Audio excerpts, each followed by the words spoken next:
names and content not visible on Snapchat app. In today's tutorial, I'm gonna show you how to fix this problem. First thing guys, open the settings, go to the apps manager.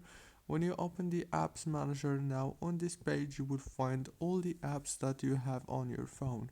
All what you want to do is scroll until you find the Snapchat app and then click on it like this. After you click on it, now click on this forward stop option. When you click on the force stop, now all what you want to do is click on permissions. Make sure to enable all the permissions. Go back, click on data usage. Make sure to enable all these options and disable only the roaming data. Go back, click on storage or the internal storage, click on clear data, click delete, and then click on clear cache. And the last thing you want to do now is restart your phone. Don't forget to like, subscribe, and thank you so much for watching this video until the very end. See you later.